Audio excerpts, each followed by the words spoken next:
Bonjour et bienvenue dans ce tutoriel qui va parler de l'utilisation du logiciel Redcop, logiciel donc de comptabilité en ligne développé par l'OCCE et mis à disposition des coopératives qui le souhaitent, de manière à fluidifier et à simplifier et à rendre plus sécurisé le travail de comptabilité de votre coopérative.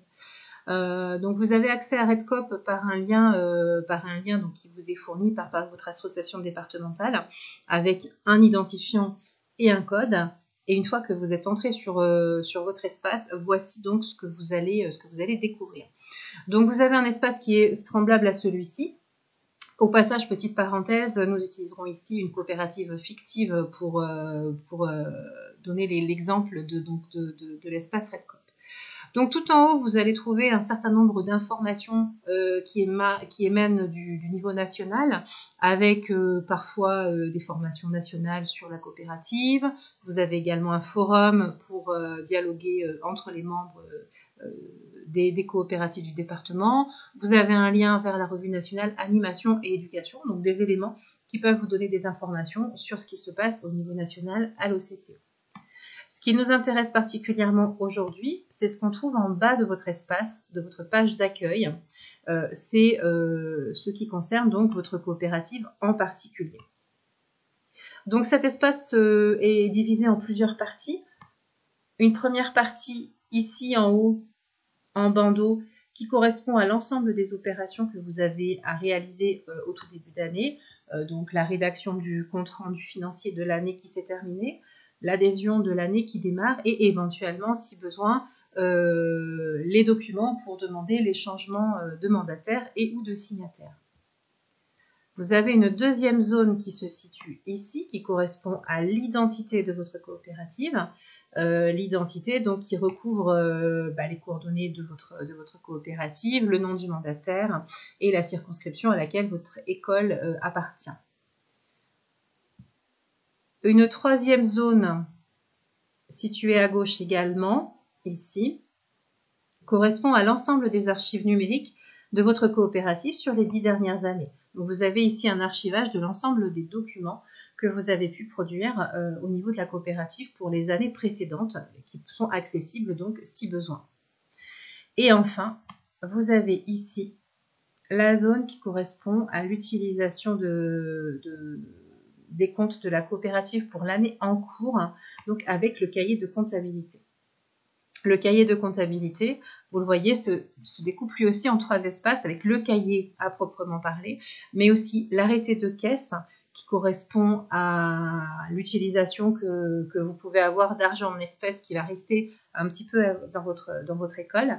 Et puis vous avez la partie subvention dans le cas où vous percevez des subventions des collectivités territoriales qui sont donc à entrer dans Redcop de façon à être le plus transparent possible.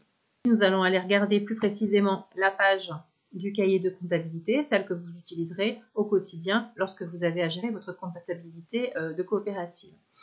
Vous avez le choix d'aller sur un tableau à ventilation assistée, ce qui correspond en fait à une fonctionnalité qui vous permet de gagner du temps, notamment lorsque vous avez beaucoup d'opérations sur votre coopérative et lorsque vous êtes relativement habitué à cet outil Redcop.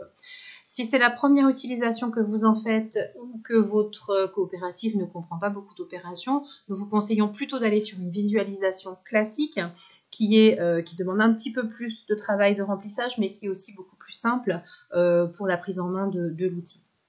Donc, nous allons rentrer dans le cahier de comptabilité, donc avec cette ventilation classique, et nous arrivons donc sur un tableau qui mentionne l'ensemble des informations concernant les opérations réalisées par la coopérative tout au long de l'année scolaire. Alors, je dézoome volontairement pour qu'on puisse regarder d'un peu plus loin comment est construit ce tableau. Donc, il y a 2 grandes parties, séparées par cette colonne grisée au milieu.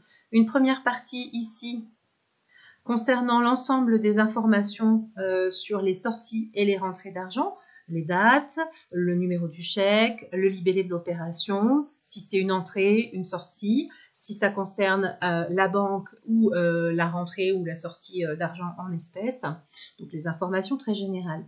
La seconde partie du tableau, ici, avec les colonnes violettes et rose saumon, concerne ce qu'on appelle la ventilation. C'est-à-dire que pour chacune des opérations, il va falloir indiquer sur quelle ligne budgétaire nous sommes. Le violet correspondant à toutes les sorties d'argent et le rose correspondant à toutes les entrées d'argent. Donc je vais rezoomer un petit peu pour qu'on puisse voir de plus près de quoi il retourne exactement. Et on va suivre la première ligne pour voir ce qu'on y trouve exactement. Donc, si on remplit le tableau, donc on va avoir le numéro de la pièce justificative, la première facture de l'année correspondant au numéro 1, la deuxième au numéro 2, etc. Je précise que les pièces justificatives concernent autant les sorties d'argent que les entrées, c'est-à-dire que les bordereaux de remise de chèques ou d'espèces, les virements éventuels que vous allez pouvoir effectuer vont rentrer dans le cahier de comptabilité au même titre que les factures, que les chèques que vous émettez, etc. La date de l'opération, le libellé de l'opération également. Attention lorsque vous écrivez le libellé à écrire quelque chose qui soit très transparent, très clair pour vous, si jamais vous avez besoin de revoir quelques mois après votre comptabilité, parce que parfois c'est très clair lorsqu'on rentre une opération, et puis 6 mois plus tard, si on rouvre le cahier, on ne sait plus à quoi cela correspond. Et puis soyez clair également en fait pour les personnes qui demanderaient à avoir accès à votre compte. Alors ça peut être nous au niveau de l'OCCE lorsque nous avons à effectuer des contrôles, mais ça peut être aussi des parents d'élèves qui souhaiteraient avoir accès en fait à la gestion financière. Et effectivement, un libellé transparent permet davantage de confiance et ça vous facilite grandement la tâche par rapport notamment aux donateurs principaux de votre coopérative. Donc là, par exemple, le libellé des opérations dons parents d'élèves, moi je comprends qu'il s'agit de dons qui ont été effectués vraisemblablement en début d'année par des parents d'élèves de l'école. Donc l'intitulé est relativement clair. En revanche, évitez les libellés du style remboursement classe 1, par exemple, qui ne donne pas du tout d'informations concernant le contenu de ce qui a été acheté et ne donne pas du tout de visibilité en fait sur l'opération en tant que telle. Si vous émettez un chèque, vous pouvez indiquer ici le numéro de chèque émis. Cette partie-là vous permet éventuellement des regroupements d'écriture dans le cas où vous avez plusieurs opérations liées à un même projet. C'est particulièrement utile lorsque vous avez beaucoup d'écriture. Sur une école de petite taille, c'est une fonctionnalité que vous utiliserez très peu. La colonne H, nous y reviendrons tout à la fin. Et enfin, la régie d'avance, c'est une opération que font assez peu de coopératives qui correspond à de l'argent qui est versé en fait à chacune des classes en début d'année, donné par chèque ou par espèce à l'enseignant de la classe qui va gérer en fait cet argent de façon autonome et retourner en fin d'année les factures, les pièces justificatives correspondantes ainsi que le reliquat éventuel. Pour la régie d'avance, nous passerons très peu de temps dessus aujourd'hui. Si jamais vous êtes intéressé ou concerné, peut-être contactez-nous directement et on verra avec vous exactement comment on peut procéder, comment on peut vous accompagner sur cette façon de faire. Si nous continuons la ligne, nous voyons que nous arrivons ici sur trois colonnes jaunes qui correspondent en fait aux opérations qui sont effectuées directement par rapport au compte bancaire. Donc, les entrées à la banque, les sorties à la banque et le solde qui va se décliner en fait à chaque fois que vous réalisez une opération. Vous allez avoir donc les modifications qui vont être effectives sur le solde bancaire. Vous retrouvez la même chose pour ce qui concerne l'argent en liquide, hein, ce qui va constituer votre caisse en espèces au niveau de l'école, les entrées, les sorties et le solde de votre caisse. Nous arrivons au milieu du tableau et nous retrouvons de l'autre côté ce que je vous disais tout à l'heure concernant la ventilation de votre coopérative. C'est-à-dire que pour cette somme dont parents-élèves qui avait été indiquée plus tôt, nous avions un montant de 75 € qui était en entrée d'argent. Donc, la personne qui a rentré cette somme a indiqué qu'il s'agissait d'une entrée d'argent de 75 € qui correspondait à la participation des familles en début d'année, ce qu'on appelle la contribution volontaire des familles. Donc vous voyez qu'en fait pour chaque somme qui est entrée dans la première partie du tableau, qu'il s'agisse d'une entrée ou d'une sortie. Et il faut qu'on retrouve exactement la même somme de l'autre côté, dans les colonnes violettes s'il s'agit d'une sortie, dans les colonnes roses s'il s'agit d'une entrée. On va regarder un tout petit peu et rapidement ce qu'il y a dans ces fameuses colonnes. Du côté des sorties d'argent, il y en a une que vous utiliserez très régulièrement, c'est celle des dépenses éducatives. Il s'agit là de toutes les dépenses que vous allez pouvoir faire concernant les projets que vous allez mener dans vos classes. Ça peut aller du livre que vous achetez pour le projet jardinage, ça peut être l'appareil, le matériel de jardinage si vous avez effectivement ce projet jardinage, ça va être le bus pour aller en sortie, ça va être les entrées au musée, ça va être la farine que vous allez acheter pour faire des gâteaux que vous vendrez ensuite sur le marché, etc. etc. Vous retrouvez également deux colonnes que vous utiliserez une seule fois dans l'année, celle de l'adhésion à votre CCE et celle de l'assurance, qui correspond à la partie assurance de votre cotisation. Vous avez également la colonne d'achat d'objets à revendre. Là, il s'agit d'objets que vous allez acheter et revendre tels quels sans transformation. Très concrètement, ça correspond à l'achat des photos de classe. Vous allez pouvoir avoir, selon votre banque, des frais bancaires. En général, il s'agit des frais de tenue de compte, mais certaines banques, aujourd'hui, font porter ces frais à votre CCE départemental. Donc, renseignez-vous. Ça dépend, voilà, le remplissage de cette colonne dépendra en fait de la banque à laquelle vous appartenez. Vous allez pouvoir aussi trouver la colonne des biens durables. Là, c'est quand vous allez acheter quelque chose qui n'est pas du consommable. Donc, par exemple, un appareil photo parce que vous allez faire le concours du carnet de voyage, ou alors des jumelles parce que vous partez en sortie en classe verte et que vous savez que vous allez avoir des observations à faire, etc. Il s'agit bien évidemment ici de biens durables de la coopérative et pas de matériaux, de fonctionnement, d'investissement dont vous auriez besoin et qui seraient à prendre en charge par la collectivité territoriale, évidemment. En revanche, pensez bien, lorsque vous êtes dans cette colonne-là, lorsque vous achetez des choses qui seront dans la colonne bien durable, à bien les rentrer, parce que si jamais il y avait un sinistre au niveau de l'école, l'assurance vous rembourserait sur la base de ce que vous aviez déclaré dans cette colonne. Donc, cette colonne est quand même relativement importante. Et pour terminer sur cette partie dépenses, vous avez la colonne qui correspond aux dépenses exceptionnelles.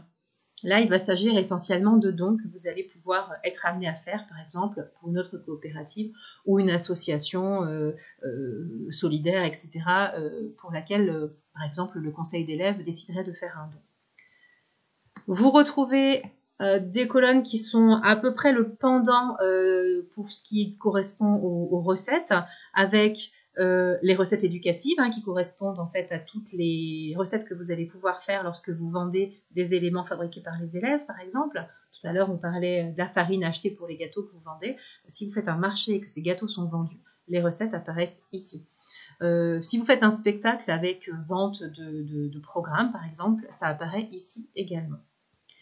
Les objets que vous avez achetés tout à l'heure et qui étaient dans l'achat d'objets à revendre, typiquement les photos de classe, lorsque vous les vendez, ils apparaissent dans cette colonne-là. Les colonnes restantes sont ce qui correspond aux dons et aux subventions, donc les subventions des collectivités locales, que ce soit communales, Comcom, département, région. Les subventions d'associations de type association de parents d'élèves. La participation des familles, on rappelle qu'il s'agit bien d'une contribution volontaire. Les recettes exceptionnelles, des dons que vous pourriez avoir d'autres associations ou un don d'une personne qui souhaite faire un don au service éducatif de la ville et qui décide d'en faire bénéficier la COP, par exemple. Et enfin, vous avez la colonne des contributions participatives, qui est une colonne très particulière qui correspond en fait aux appels aux dons que vous pourriez avoir à faire sur des plateformes de financement participatif. Alors, l'éducation nationale étant conventionnée uniquement, conventionne uniquement celle de la trousse à projet. Si jamais vous venez à faire une trousse à projet, vous serez mis au courant et donc vous ne ferez pas d'erreur concernant cette colonne en particulier. Donc, si je reviens un petit peu en arrière, lorsque vous avez une opération à rentrer, on va en ajouter une artificiellement. On va imaginer donc qu'il s'agit de la pièce justificative numéro 3, que nous avons rentré cette opération au 25 octobre, par exemple. 25 octobre voilà, 2022 à l'époque. Il s'agit d'une sortie pédagogique au musée, par exemple. Donc, sortie musée. On a fait un chèque. Redcop nous propose un numéro de chèque. Il s'agit de celui-là, ça tombe bien. C'était sur le compte de la Banque Postale et il s'agit d'une sortie d'argent d'un montant de 53 €, par exemple. Donc, nous avons rentré les informations de ce côté-ci. Nous savons qu'il y a une sortie d'argent à la banque de 53 €. Il va falloir venir ventiler cette opération de l'autre côté. Donc, je vais venir dans les colonnes violettes et je vais indiquer qu'il s'agit d'une dépense éducative, puisqu'il s'agit d'un projet éducatif, de 53 € que j'ai fait pour ma classe. Je demande à Redcop de valider et calculer les modifications liées à cette nouvelle dépense. Et effectivement, je constate que au niveau du solde de ma coopérative, donc ça a bien été pris en compte. D'ailleurs, au passage, cette coopérative qui se retrouve en négatif. Et puis, si je regarde aussi, je me rends compte que non seulement la ligne était ajoutée, mais il y a cette fameuse colonne H dont je vous parlais tout à l'heure, cette colonne H où un petit trait horizontal vient d'apparaître. Donc, ce trait restera à l'horizontale tant que je n'ai pas pointé l'opération. C'est-à-dire que la prochaine fois que je recevrai un relevé de compte, je viendrai m'assurer que l'opération est bien passée au niveau bancaire. Et si tel est le cas, je viens confirmer en cliquant sur mon petit trait horizontal que l'opération a bien été confirmée. Et je peux la pointer, confirmer que c'est OK. Et à ce moment-là, nous observons une nouvelle différence sur Redcop puisque ici, il y a une zone qui indique que le dernier relevé de compte devrait indiquer le solde suivant. On vérifie, on fait un rapprochement bancaire, on s'assure que ce montant-là est bien celui qu'on a sur le relevé de compte. Et si c'est bon, on sait que l'opération a été réalisée sans difficulté. Lorsque je veux sortir de mon cahier de compta, les informations sont incrémentées, mais il faut bien penser à valider le cahier, autrement tout est perdu. Donc lorsque je veux sortir de mon cahier de comptabilité, je clique bien sur ce bouton « Sortir en validant » et retourner au sommaire. Et nous arrivons à nouveau sur la page d'accueil. Nous allons maintenant voir comment indiquer en fait l'entrée ou la sortie d'argent liquide et l'entrée de subventions des collectivités territoriales. Alors comme vous le voyez sur cette zone ici, en cas d'entrée d'argent liquide, si jamais vous savez que cet argent, vous allez le garder un petit peu à l'école et que vous n'allez pas forcément aller le mettre à la banque tout de suite, il vous faut donc remplir un arrêté de caisse en plus de rentrer cette opération dans votre tableau. Alors, on va tout d'abord entrer dans le tableau, en visualisation classique, et on va venir indiquer qu'on a de l'argent en liquide qui est entré donc dans la coopérative. Donc, il s'agira de la pièce numéro 5. On va imaginer que cet argent est rentré au 10 novembre, par exemple, 2022. Il s'agit d'une vente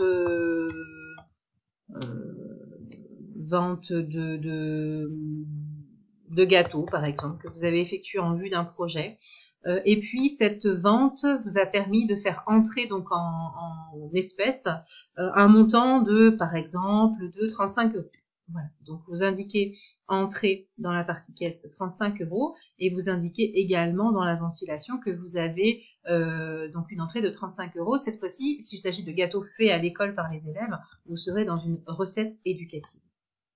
On valide. On demande à Redcop de prendre en compte ces éléments. Et ensuite, puisque il s'agit d'argent liquide, il va falloir remplir en complément l'arrêté de caisse qui se situe ici. Et indiquer dans cet arrêté de caisse, en fait, ces 35 € voilà, qui nous sont demandés ici, comment ils apparaissent en fait en termes de billets et de pièces dans votre caisse d'espèces.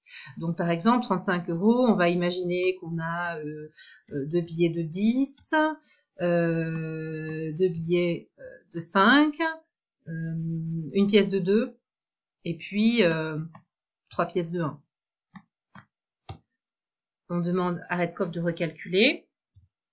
Il nous dit très bien, l'arrêté de caisse est bon. Ça veut dire qu'il a bien pris en compte le fait qu'il y a de l'argent liquide qui est resté à l'école et puis le fait que cet argent est bien rentré, a bien été comptabilisé dans le tableau de comptabilité.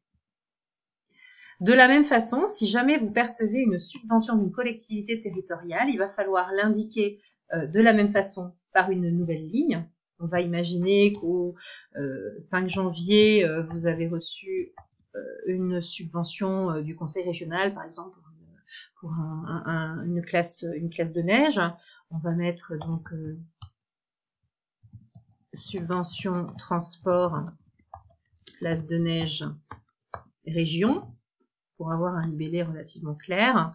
On va indiquer qu'on a cette fois une entrée d'argent, mettons de 1 500 €, qui a été versée directement sur le compte bancaire, que cette entrée correspond là encore à une recette éducative. Donc on vient équilibrer la ligne en indiquant 1 500 de l'autre côté donc de la zone d'équilibrage.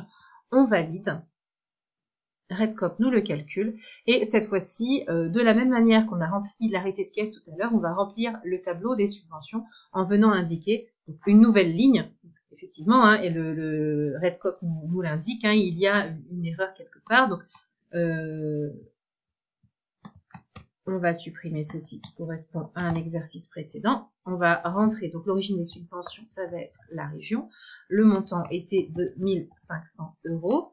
En date, nous avions dit du 5 janvier. Destination des subventions, classe de neige. Et en cas de reliquat, on viendrait à indiquer ici le montant restant. On recalcule et normalement, Redcop va nous indiquer que tout correspond. Et là, tout ne correspond pas. Et donc, il y a une erreur, mais je pense savoir d'où vient l'erreur. C'est qu'en fait, lorsque j'ai rempli le cahier de comptabilité, j'ai mal renseigné la colonne de ventilation. Puisqu'effectivement, vous voyez, je l'ai mis dans les recettes éducatives. Or, il ne s'agit pas d'une recette éducative, mais d'une subvention d'une collectivité territoriale, qui est donc dans la colonne d'à côté. Comme quoi, même quand on a l'habitude, on peut encore se faire avoir, donc d'où l'important de toujours bien regarder dans quelle colonne on indique les sommes. Alors, si je retourne cette fois sur le tableau de subvention, on est bon, effectivement, la région a bien donné 1 500 € pour la classe de neige au 5 janvier, et tout a bien été pris en compte. Je vous montre au passage ce qu'est le cahier d'inventaire. Si jamais vous avez besoin, que vous avez rempli la colonne des biens durables, parce que vous avez acheté du matériel qui va durer pour votre comptabilité, pour votre coopérative, pardon, vous avez la possibilité d'en faire la liste, d'avoir la liste en fait qui est constitué par Redcop et qui se trouve ici. Donc cette année, il n'y a pas eu d'éléments achetés par la coopérative dans la colonne des biens durables, mais si jamais il y avait plusieurs éléments, ça apparaîtrait ici. Vous auriez une liste avec le montant en fait de chacun des éléments qui a été acheté. Bien, nous avons terminé pour ce qui concerne les fonctionnalités arrêté de caisse et arrêté de subvention. Je vous remercie et je vous dis à la prochaine pour un autre tutoriel.